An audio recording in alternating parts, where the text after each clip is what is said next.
Assalamualaikum warahmatullahi wabarakatuh.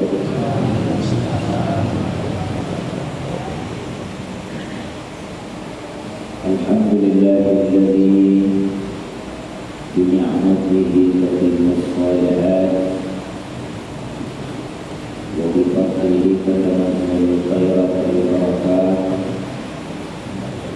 wa bi tawfiqihi tatahaqqaqul maqasid wal ghayat. Asyhadu an la ilaha illallah wahdahu la syarika wa asyhadu anna Muhammadan abduhu wa rasuluh la nabiyya ba'dahu amma ba'du. Bapak Ibu kaum muslimin dan kaum muslimah, jemaah salat subuh yang dirahmati oleh Allah Subhanahu wa taala. Segala puji dan puji syukur marilah kita ucapkan kehadirat Allah Subhanahu wa taala atas limpahan rahmat dan nikmat yang masih kita rasakan sampai saat ini. Salawat salam semoga selalu tercurahkan kepada junjungan yang besar Muhammad sallallahu alaihi wasallam. Allahumma shalli ala Muhammad wa ala alihi wa sahbihi ajma'in.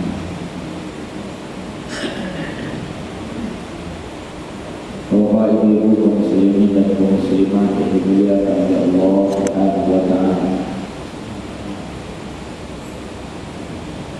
Pertemuan sebelumnya kita telah membahas kaifiyat mensalatkan jenazah. Kemudian juga beberapa hal yang terkait dengan problem-problem, masalah-masalah yang berkaitan dengan salat jenazah. Pada pertemuan kita kali ini membahas tentang kaifiyat menguburkan jenazah. Apa saja kaifiyatnya kita bahas pada pertemuan kali ini secara tuntas mulai dari awal sampai akhir. Kemudian juga kita membahas hal-hal yang terkait dengan penguburan jenazah ini. Bapak Ibu kaum muslimin dan kaum muslimah yang dimuliakan oleh Allah Subhanahu wa taala.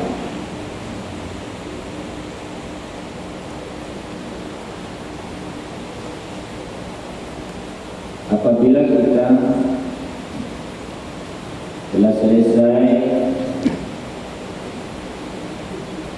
mensalatkan jenazah,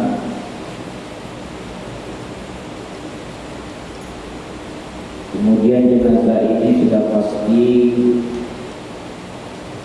kita bawa ke kuburan.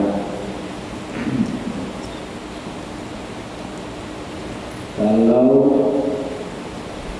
umat lain itu macam-macam yang mereka lakukan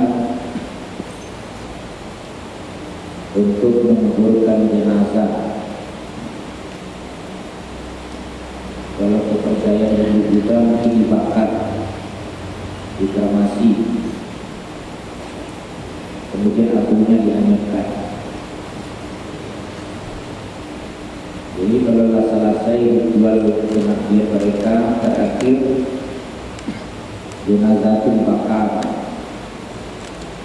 Mungkin keyakinan mereka dibakar, di akhirat tak dibakar,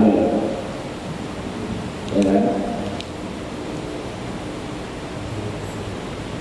Di dalam Islam tidak ada cara bakar itu kecuali kalau tawakan itu Pak. Asalkan jangan makan. Kalau kebakaran masih nampak waktu jenazahnya masih tetap dikuburkan.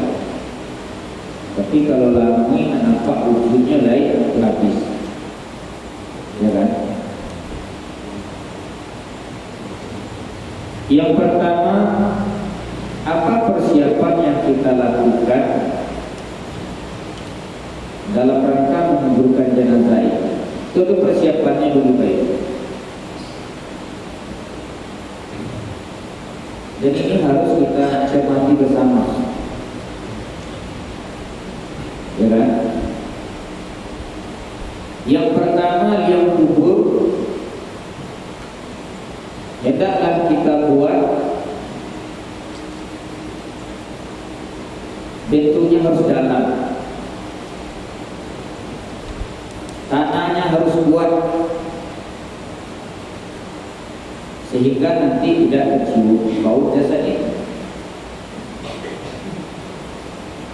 Kemudian jasad ini harus aman dari gangguan hewan sebagai pemakan bangkai atau binatang buas, atau juga tempat itu aman dari longsor atau tersusur oleh aliran air. Aku pertama Pak. Jadi kalau kilo-kilo membuat jenazah kedalamannya tingginya orang dewasa. Kalau di kampung-kampung memang dalam berkubur, kecuali kalau tinggi ke angka, apalagi di daerah-daerah gunung atau di sebuah makam yang makam itu mungkin dapat tumpuk-tumpuk di dalam, tidak setinggi orang dewasa ini. Karena ada sejenis binatang kemakan daging itu Pak, nanti digalinya. Abeko binatang itu keluar dari lubang kuburan. Kalau sapi kami kurang menjadi hadiah, kurang menjadi kucing, kurang menjadi harimau. Sebenarnya tak tahu. Mungkin bisa jadi kan, karena jenazah tadi dikuburkan terlalu pendek, terlalu singkat. Akhirnya tercium bau dari. Ya Pak. Jadi sedalam-dalamnya berarti setinggi orang dewasa. Dan setinggi orang pendek Pak. Orang dewasa dan pendek, ya kan? Ucuk bapak kan pendek setinggi itu loh. Rata-rata setinggi orang dewasa. Apa gunanya itu? Supaya jenazah tadi selamat dari binatang buas. Tanahnya harus kuat dan lunak baik. Kau dapat membuat kerja di lereng-lereng gunung, itu terjadi longsor Pak. Keluar jenazah kembali. Ya, betul viral patah itu kebanjiran, kemudian longsor lagi. Keluar Pak.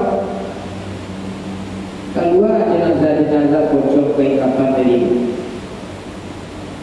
Nah, itu sebabnya kalau membuat itu sampai hilang dalam. Jadi sekali menguburkan keluar, ya kan? Kemudian liang kubur itu ada berupa lahat. Lahat itu Bapak Ibu, ada sebuah liang yang dibuat khusus di dasar kubur pada arah kiblat atau pinggir untuk meletakkan jenazah, atau namanya yang kedua syik. Kalau syik itu letak di tangan. Jadi kalau lahat misalkan ke arah kiblat, di arah kiblat yang paling engkau itu kan ada lahat Pak, pas dengan ukuran itu. Jadi tak boleh dibuat sudah mengubahkan itu dikuburan saya di tengah-tengah, itu tak boleh. Harus ada punya lahat lahat itu khusus ukurannya pas dengan ukuran awal, tidak sama dengan membuat kait kepatah, ya kan? Pas. Nah kalau shift di tengah-tengah itu mulia keduanya. Kalau situ sudah lubang di tengah-tengah apa, tapi ukurannya sama tidak sama, kok peti masuk ke dalam. Tapi lumrah di masyarakat kita Sumatera Barat kita lebih cenderung membuat lahat pada syik daripada syik. Kalau orang Arab banyak membuat syik pada lahat, ya kan? Nah, jadi kedua-duanya itu mulia. Yang tak mulia adalah kedua-duanya lahat ada syik ada. Di bagian arah kiblat dan lebih lahat di tengah-tengah lebih syik masuk ke dalam. Aja mulia. Jadi dua hal itu boleh. Kemudian jenazah itu harus dikuburkan di kuburan khusus kaum muslimin yang terdekat, kecuali ada dalam keadaan darurat. Jadi kalau dikuburkan boleh bercampur dengan kaum muslim, dengan kuburan kaum muslim. Kalau kita kampung-kampung namanya dikuburkan di kuburan kaum. Kalau orang Minangkabau pasti berpandat ke kuburan. Nah, mungkin orang Minangkabau kok itu tanpa ada kuburan kau. Kalau kita dibawa ke kampung Lajale, lah pasti itu dibawa dimasuki kau itu. Bisa dibawa.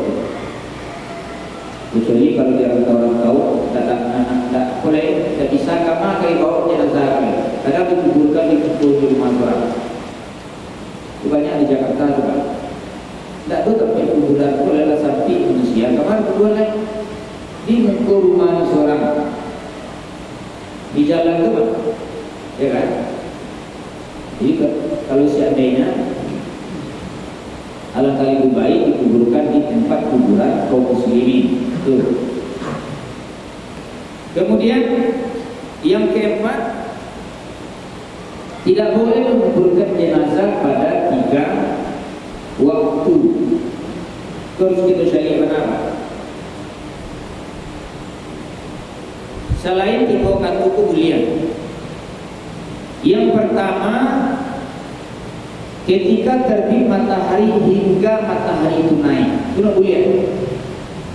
Sampai jam barat tapi matahari ini sekitar jam 6 lewat 30 atau jam 7:05 menit misalnya. Maka ketika terbit matahari sampai matahari naik, itu tidak boleh dibolehkan menguburkan jenazah, menguburkan terlarang. Dan ketika tempat itu juga dilarang untuk masyarakat sholat, ya kan?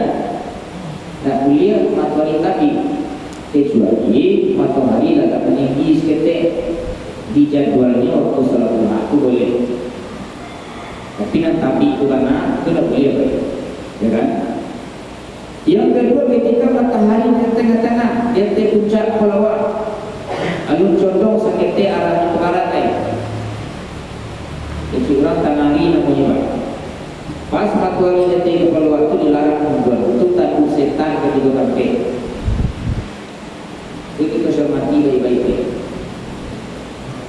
Kemudian yang ketiga, tidak boleh menguburkan jenazah ketika matahari hampir terbenam, hingga matahari itu betul-betul terbenam. Itu nak boleh Pak. Jadi kita tunggu dulu matahari itu batu tabanan. Jadi ketika tabanan itu dilarang Pak. Ketika sampai itu dilarang. Jadi aku pernah mencari kawan saya, salah seorang kawan meninggal di Jogja. Jadi waktu akan dikubur memang betul-betul dia mati lebat. Jadi musabui kalau dia mati itu sebenarnya itu tujuannya betul-betul karena itu. Bagus kan? Karena 3 tahun itu dilarang. Jadi letakkan matahari walaupun malam boleh. Nah, masalah kan menguburkan malam daripada matahari tabanan itu buat. Jadi kau dapat membuat dosa belum atau di tabanan itu harus bersegera. Sebab yang yang kita bahas kemarin itu ada 3 hal yang diperintahkan oleh Nabi wajib disegerakan. Salah satu kuburkan jenazah kalau capek. Kok kali tunggu lain, tidak ketemu dulu. Anak bertujuan itu ke tujuan pada tahu. Ada yang pesawat pulang dulu yang betul. Ada yang ngecek, kali tunggu saudara itu bisa. Ya kan? Harus secepatnya. Jangan tunggu hari-hari baik. Kalau 3 hari, seminggu ditunggu jenazah, itu tidak boleh. Itu terlarang. Sampai rumah bawa jenazah pun kita bahas patang itu harus bagage. Tak boleh mulai berjalan. Ya. Nah, kemudian yang kedua, bagian kedua ini kita bahas adalah mengusung jenazahnya lagi, membawanya ke kuburan. Yang pertama, jenazah dibawa atau diusung ke kuburan ini dengan diiringi oleh sanak kerabat dan handai tolaknya. Jadi kau dapat kakak adik dari pihak ayah dan pihak ibu itu hadir tadi. Dia lalu dulu enggan dulu rasul kuburan itu. Sebab di kuburan itu lama-lama dan dulu rasul aku ke kuburan. Tapi keluarga seluruhnya mengiringi jenazah itu sampai ke kuburan, sampai selesai ke kuburan itu. Ya Pak. Dan banyak alasan tentang itu. Karena pengantaran kita terakhir itu. Lagi anak kan. Anak kalau keseluruhan anak itu kan baik, mantakan orang tuanya berkuburan. Kemudian yang kedua, dalam mengiringi jenazah hendaklah menunjukkan sikap berkabung. Jangan sampai kita harus ada gurau. Aduh, pakai jenazah galak-galak, galak-galak, bersedang gurau, bernyanyi-nyanyi, itu tak boleh. Tampakkan masa kita ini berkabung, ya kan?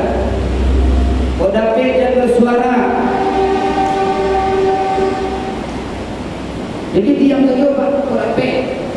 Kecuali kalau belum berbicara, itu yang saja. Jadi dilarang bergurau, bersedang ini, bernyanyi-nyanyi dan sebagainya. Ya. Kemudian yang ketiga, mengiringi jenazah yang berjalan kaki berada di sekitar jenazah. Kalau yang berjalan kaki di sekitar jenazah, sedangkan yang berkendaraan itu berada di belakang. Kemudian yang keempat, orang yang melihat iringan jenazah hendaklah menghormati dengan berdiri tegak.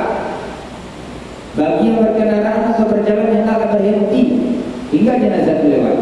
Ini bentuk dari penghormatan. Nabi SAW ketika beliau duduk nampak jenazah non muslim pak lewat, Nabi berdiri. Bentuk menghormati manusia yang hidupnya sudah wafat. Ya kan? Jadi kalau lo jenazah itu berarti berarti kontak dari meninggal. Agak awak, terus saling hormat. Ya kan? Maka mobil jenazah itu kalau itu cari jalan raya itu memang diutamakan Pak. Dan mobil pejabat utamanya dulu Pak. Mobil jenazah kalau dicari dalam undang-undang Pak, mobil jenazah itu yang paling utama didahulukan, lalu lampu merah, baru pejabat, bukan pejabat dulu Pak. Kalau beriring antara pejabat jenazahnya lewat, dulu jenazah itu pejabat dulu Pak. Ya kan? Ini bentuk dari penghormatan. Yang kelima, para pengiring jenazah jangan duduk lebih dahulu sebelum jenazah diturunkan dari pundak pembawanya. Jadi pada PK itu lah turun jenazah berdua awak perlu mengamalkan jenazah itu lalu duduk. Dan duduk kerajaan ke kuburan itu, kaki bangunan kuburan. Sementara jenazahnya lalu dipastikan jenazah itu turun ke bawah baru tidak tutup. Nah kemudian Pengiring jenazah bila memasuki kuburan hendaklah mengucapkan salam. Nanti ada beberapa lafaz yang akan kita baca. Kemudian dilepaskan alas kaki kalau bisa, ya kan? Kecuali kalau sampai itu berduri, bila kena alas kaki itu darah lebat. Kalau tempat itu nyaman bagi kita untuk menginjak tanah kuburan itu, maka kita melepaskan alas kaki. Kemudian tidak ada pula kejelasan kalau masuk ke kuburan ambil itu pakilah tadi telimo. Itu sebenarnya tak dulu kejelasan itu kita buat. Bapak harus dalam paki keluar telimo letak di samping. Itu mungkin tradisi adat yang tidak mempunyai dasar sama sekali, ya kan? Macam-macam coba kalau kita turun tradisi adat, ya nas. Apa yang harus kita ucapkan ketika memasuki kuburan itu? Bapak Ibu yang ikut mengiringi jenazah, jangan lupa membaca doa Pak masuk ke dalam kuburan itu. Bapak jawab Ustaz tapi itu siapa? Ya. Ada beberapa dalil yang bersumber dari beberapa sahabat Nabi. Pertama yang kita ucapkan, Assalamualaikum dara qaumin mu'minin wa inna insyaallah bikum lahiqun Allahumma la tahrimna ajrahum wa la taftinna ba'dahum. Aku dari pertama Pak yang kita ucapkan ketika memasuki kuburan. Yang kedua mulia, Assalamualaikum ahla diyar minal mu'minin wal muslimin wa inna insyaallah bikum lahiqun nas'alullahu lana wa lakumul afiyah. Saya kurang-kurangnya pada PI itu Assalamualaikum ahla diyar. Itu sekurang-kurangnya kan. Kalau pernah Nabi itu Assalamualaikum sih coba. Tapi kalau ini sempurnanya waktu yang diajarkan oleh Nabi.